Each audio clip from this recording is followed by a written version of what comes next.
When life throws you a curveball, how are you going to handle adversity? Welcome to the Fearless Mindset Podcast, where you're about to go on a journey as I interview security, business, and entertainment leaders on what it takes to stay fearless. I'm your host, Mark Ledlow, and enjoy today's episode. Hello, everybody. This is Mark Ledlow, the host of the Fearless Mindset Podcast. And today we're changing it up. You guys are used to hearing about Navy SEALs and CIA agents and FBI and Jason Bourne and John Wick and all those folks. But we're going to change it up today. We got some good friends of mine. I actually know them. I've had dinner, lunches with them, met with them. Dan and Kate. Ooh, and they came all the way in from Asia, the Philippines, to they're now in the States, and they're shaking it up. I guess Clubhouse 3.0. They haven't been in Clubhouse in probably, I don't know whenever that long, but we met during the pandemic, and I was bored. Everybody in the world was bored. So they started a room, and then that room had over 4,000 members or whatever it was. It was crazy. 10,000. 125,000 members. That's a lot of people. That's like 4 stadiums. Yeah, pretty much. Yes. And you believe it? 3 years, 3.5 years. It's crazy. And you guys have been so busy post-pandemic. You guys have been traveling all the world. Kate, you've been a TED Talk speaker on world stages now. So is Dan. And you guys been launching your AI council. Is that correct? The AI, Artificial Intelligence Council? Yeah, a lot of exciting things. And we did have our show in CNN Philippines, Dan. So it's been a busy after, the last, 2.5 years now? Yeah. Dang. So the Philippines show you guys launched with your own footprint, right? IBHA Media, right? Yeah, so exactly. So we launched the show, we produced it, we hosted it, we created it.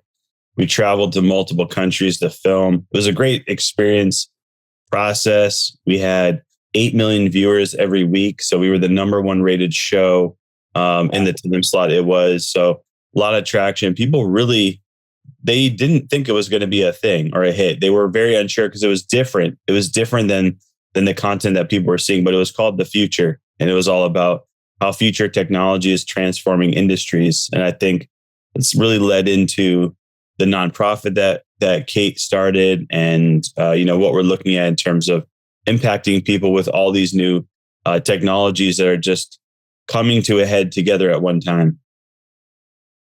8 million. That's a lot of eyeballs. A lot. Dang. So did you guys expect it to do that well? No, actually, I didn't have any clue. It was a first try for us. So, but I know we have something very new and timely and current. So people will be very excited about it. I think at the end of the day, anything you launch, if it's timely, you're going to do well no matter what. Yeah, you're right. About be at the right place at the right time. Always is. Yeah, timing is everything.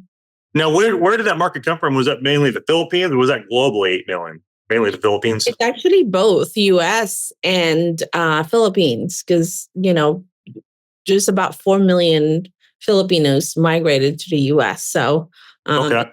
And we, watching, having the CNN Philippines logo and their audience is like the, what do you call it, Dan?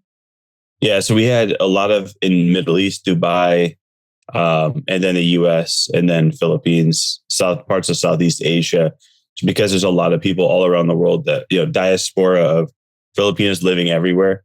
But then also we had really well-known people on there. Like our first episode was with Gary Vee in person when he flew us out to the States to go to his VCon event. So yeah, it was very interesting. I think I think we learned a lot. And when you produce a 30-minute show, it seems easy, right? It's only 30 minutes, but you don't realize that for 3 episodes that we launched in 2023, it took us a year to create it. It was a lot of work, a lot of money, a lot of time, energy. There's a lot that goes into these. When you say a year, so you're creating content for a year solid. Just to create the 3 shows, like just to create the show took a year. Like there's so much work that had to go into creating a TV show, because this was on TV, linear side, and some digital. But it was just a lot of work. And that's why I think, there's a lot of things that we're now focusing on that we're really excited about. Because I think you know how it is, Mark. You only have a certain amount of time, so you have to really make sure you're maximizing the time in the things. Just the scheduling alone for my show, I don't have any sponsors deliberately, and that takes time out of my day. Plus, I'm running a company. Plus, we're turning the Fearless Mindset into a media company in Texas here shortly. And we're going media group. And then, what am I doing? I lost my mind, but kind of doing what you guys are doing. I'm going to take it to Texas. We know what we don't need to go into politics of taxes and all that. We all know the realities of that. And so I'm kind of going to play the long game, like you guys have always played the long game. Kate's always been great at seeing the vision 5 years before it happens. Shoot, you always had that vision, Kate. I give that gift that you have. I'm like, wow, how did she know that? Oh, thank you. Yeah, her nickname is the Pioneer of the Future. So okay, all the way back. Yeah, she has really seen things. How do you do that, Kate? What is it that you think enables you to do that versus why I don't do that? Well, definitely it's a gift. It's just, all I need is a little bit of information, and it's easier for me to connect the dot of what's happening in the future. So I think I'm shrewd in a way. I think that's how you describe it. I just need a little bit of information, and it's like, based on this information, I can foresee it to be this. And that's why it lands always pretty good. And then connecting it with other information, it's just, a lot of things that I was doing is majority of that is like seeing it with a little bit of data, and it always lands really correctly. And to be honest, I get frustrated. People like, what, you guys are not seeing what I'm seeing, right? But in real life, I get frustrated at that time. Even working with my teams, like, why are you not seeing what I'm seeing? But I didn't realize that no one has that analytical view of a lot of things and analyzing data and like, okay, this is the reason why we do X because of Y. And I think I'm very good at that. Have you always had that sixth sense your whole life? I think well, first of all, I'm always curious. I'm very gutsy, and I like to explore new things. And I think that helps because I always have this open mind of like, what is that new things, right? Like, I think that really helps with the mindset. And then practicing that muscles of, okay, how can I connect the dots? And sometimes, you normally don't have that 100% accuracy, but as you exercise that muscle, it's easier for you to foresee what's happening in the next few years and what's going on, and make it very timely. I mean, you're so on it because you watch CNBC. I watch CNBC all the time, just get an idea what's going on in world economics. And now everything's AI. I mean, machines are forecasting stuff. And now we have all these engineers losing their jobs. Why? Because they built the robot. They built AI. Now those guys are not needed because layoffs. Like, or there's like a buddy of mine who's a recruiter for Microsoft. I'm not going to say his name on this platform, but he had over 50,000 engineers from Amazon apply for this one job. And I'm like, whoa. That's just the reality we live in. It's just AI is such a powerful tool, and you're on it like 2 years ago before anybody was really talking about it. Now everybody's talking about it. Yeah, absolutely. Well, I was even at a Clubhouse, I was talking about AI, but no one really knows it really well. I was really in a round of people in 2018 talking about AI at that time. So I know it's there. And I've utilized AI tools back in 2012. And that's how I was able to scale my e-commerce business very fast.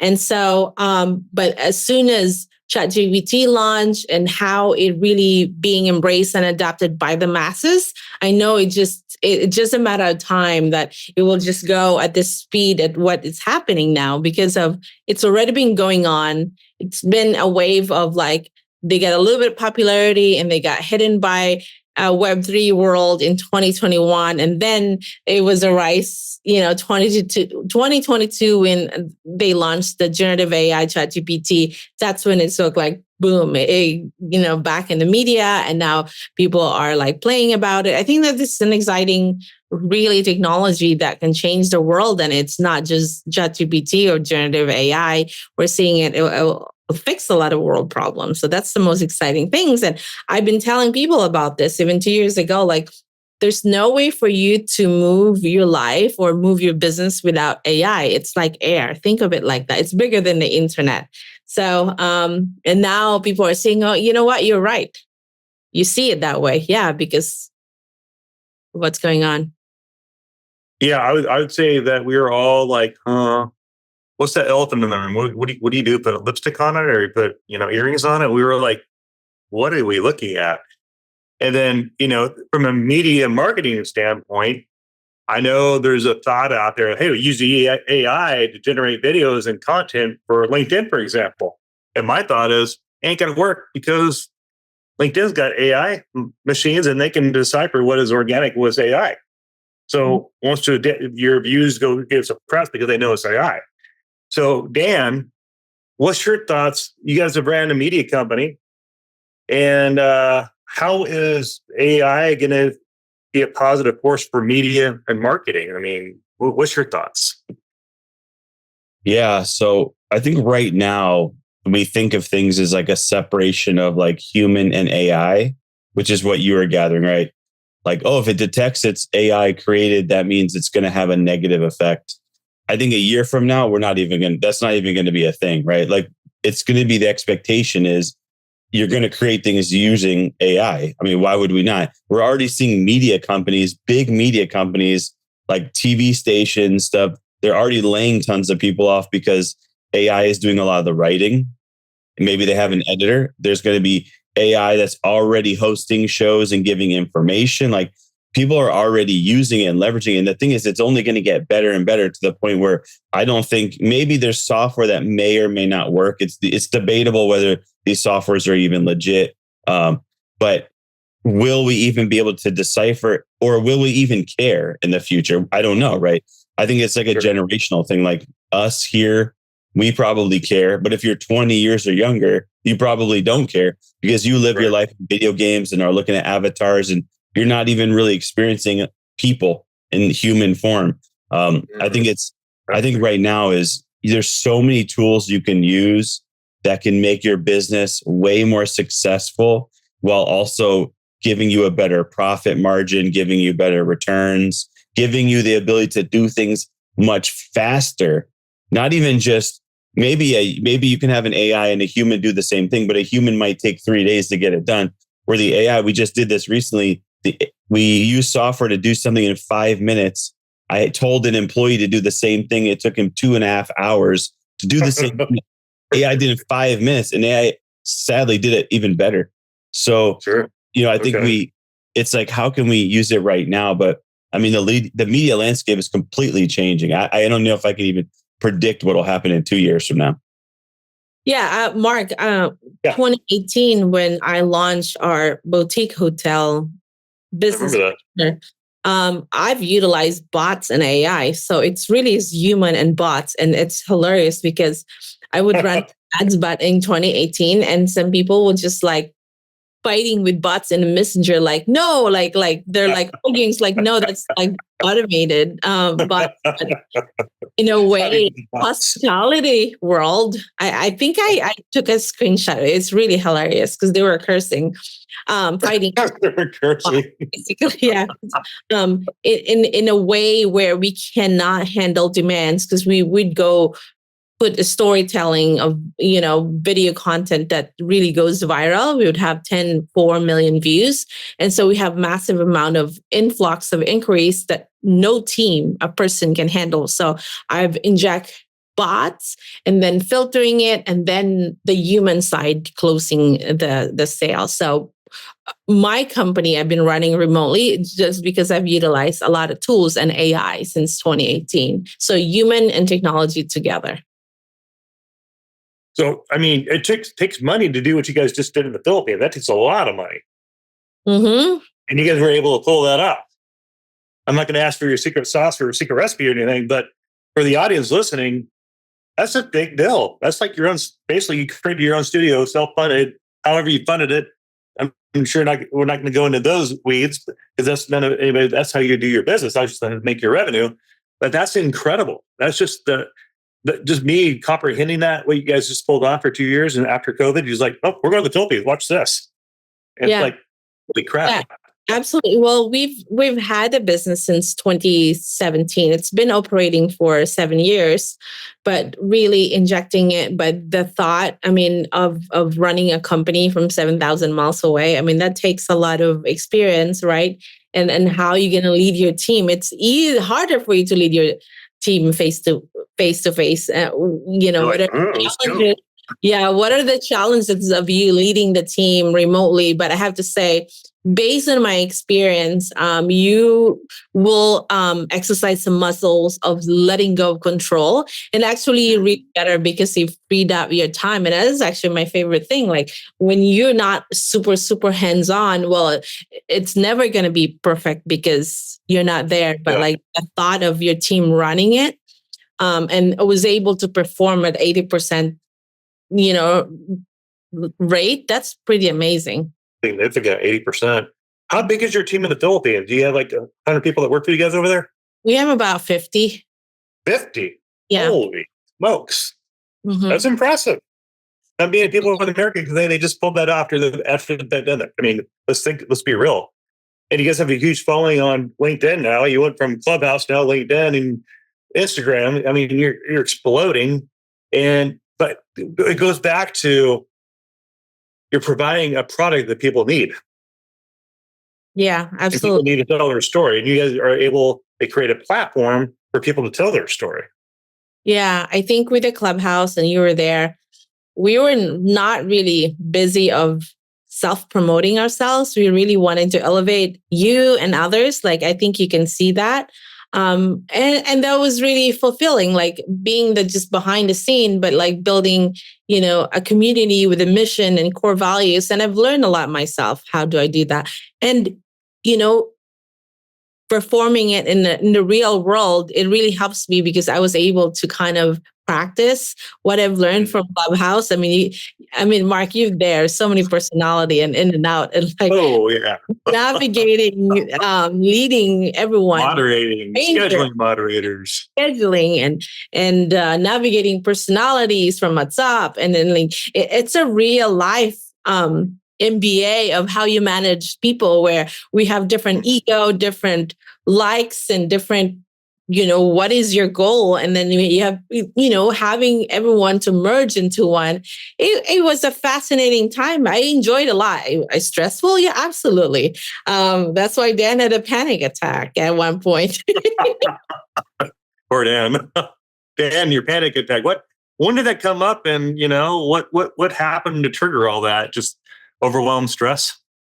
Yeah, I think you and you, well, first of all, we all kind of lack of sleep a lot because we were there sitting, right? But I think it's like you're doing all these things, but some people are just not going to be happy you can never make everyone happy, right? So you put time and leading the team, but there's always going to be people that will challenge you. Well, I'm used to like people challenge me all the time. I don't get wobbly. I have a very strong emotional stability that I just don't get shaken by anyone, right? And Dan seems to be more the softer side. So it's like, oh, I had enough of this. And so, Dan, can you tell them about that? Yeah, it's like, how it is, Mark, when you're in business too. There's a lot of ups and downs, and there's a lot of things that you have to deal with on the back end. And a lot of times you have to deal with it silently. And, I think I like to pile things up and then I just explode. Or when I say explode, it might be like how I react to things, right? Not like in a violent way, but it just might be like stress manifesting in a certain way. Then, for example, like I hurt myself just because of stress, right? People don't realize like stress is like a killer for us, and it totally is. And so I think for me, I'm learning like, how do I deal with all these things? Because I really feel like it's way easier to be an employee. That's just my personal opinion. It's really easy to be an employee and do those things. It takes a lot to go off on your own, to do something, to solve a problem, to constantly always having to upkeep things. And it's a lot of work. So for me, I've just tried to learn over the years because I'm not always great at dealing with stress. Kate's the opposite. She's like iron. Bring it on. Yes. But I'm like, Yeah. I need to learn from your Navy SEALs how to deal with stress. But you know what, Mark? We were in Singapore a week ago and I had a massage and this guy said like, man, your body is like Superman. It's like, what is that? I mean, right? Like you navigate, I mean, you carry all of that, but I just have to learn how to release it because then at the end of the day, I can take so much, but as long as I learn how to remove it from my body. Yes. So, but yeah, I do get like very hardcore spasm because I take it all in. Internalizing it. That's what happens when you internalize it. Like I was running the first public bank before it got shut down and taken over by the feds. And oh my God, the stress was like, this is crazy. And then when I saw the doctor, you have high blood pressure. I'm like, oh crap, I do. I didn't know. But they called high blood pressure the silent killer, heart disease. I'm like, you got to change your diet like tomorrow. I'm like, oh crap. So I haven't had caffeine or any of the naughty stuff in 6 weeks. Yeah. I haven't had a drink of alcohol, nothing. I got to clean my diet up. If I want to be healthy, I just got to listen to the doc. And so, yes, stress will get you. If you don't listen to the doc and see the doc because people don't want to hear it, they don't go to the doc. They don't want to hear it. They already know subconsciously, I think. And it's great to see that you guys are able to have a balance. You guys just flew back from the Philippines. You guys stateside doing your thing. And now you're probably trying to get some balance back in life, whatever you guys are working on your next project. But the interesting thing is I want to hit on your media company too. You guys are like connected to some major players in media and publication too, right? Yeah. So something that we're doing is threefold, I guess. One, just continuing to help people, which I've been doing it for over 4 years, mostly focusing on like thought leadership. So you want to be a thought leader, you got to get media exposure. Kate's a good example. One thing leads to another, then you get speaking gigs, and then you get other opportunities, you get brand deals, which we've done for many people. The other side is we launched our own shows in the US. So we interview people inside the US across different TV stations with different shows that we have. And we've done over 350 since mid of last year. And people love it. It's amazing. Yeah. Well, at the end of the day, Mark, like with all the tools, ChatGPT, everyone sounds great, smart on social media, but what really sets you apart? You need to have that media play game, consistency, being visible, and build that credibility is the name of the game in 2024 and beyond. Definitely. It's a must. I mean, it's necessity at this point. From your own experience, do you feel that being that Dan had the connection with media outlets, you guys started publishing you, Kate, right? And then the publications, articles, and then what was that sequencing? Can you explain to the audience what that was like? You get publicized in XYZ magazine, and then boom, you get a phone call. Hey, can you come speak about that topic? Is that kind of how it worked for you? Yeah, for sure. It really helps me a lot. And that's how I get, like, sometimes I get reach out on LinkedIn as a keynote, and that's a paid speaking, right? Like, so your time and effort and budget for marketing and media, you get payback from getting a paid speaking, or it could be a business deal. You get an advisory board position where you get paid, and all kinds of deals because you have a strong presence in media. Because hey, if no one knows who you are, if you Google your name and you don't have any visibility, why would they trust you, right? Like, it really helped a lot, and it compiled into more things. Now I get into Vogue magazine, and those are the hard, publication to get in, like tier 1.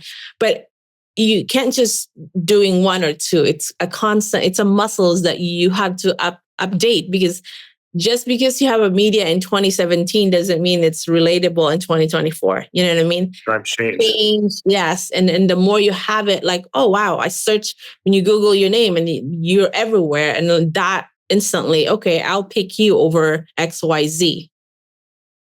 And now you're really good, Kate, about branding. That was your big thing, branding too. I remember that.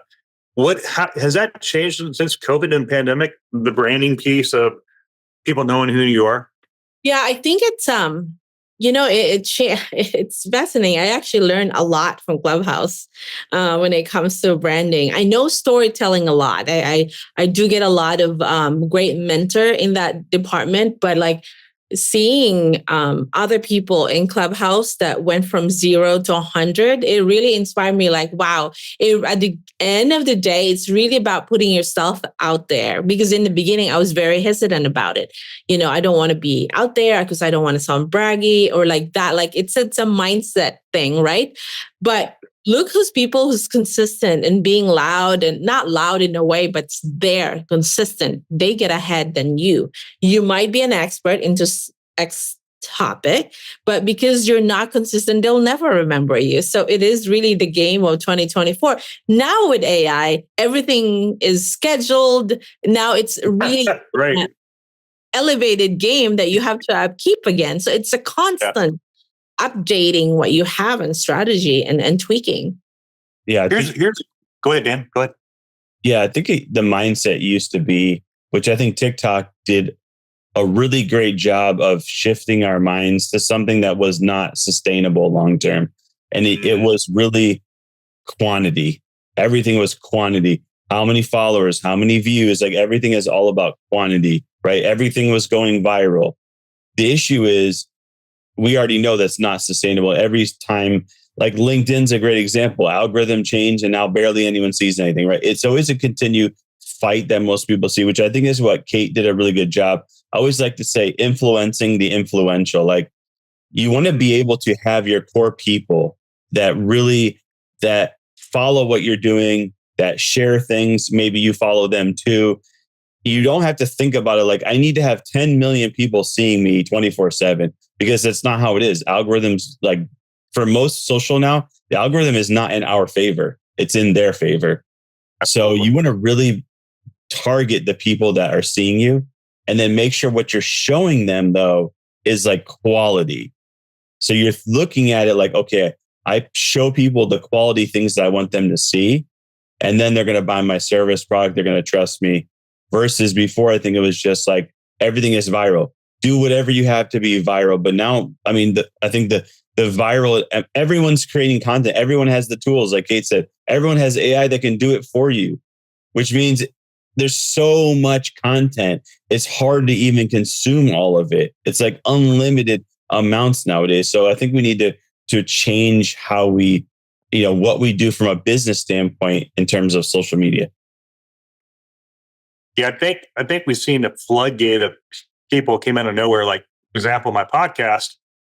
4 years ago, hardly anybody doing podcasts in my industry. Now, every time I look on LinkedIn, boom, another one. I'm like, I'm 300 episodes 4 years later. I'm like, okay. But the algorithms, like you said, change constantly. It's just the companies and the big tech are playing it in their favor to where I have to pay them money to get an eyeball. It just changed. And now we're going face to face, like you guys just said. Everybody wants face to face. And here's my big $1 million question: is masterclasses. A lot of people now think that they're a big scam. A lot of people think they're just a big waste of time to give somebody who's putting a masterclass together.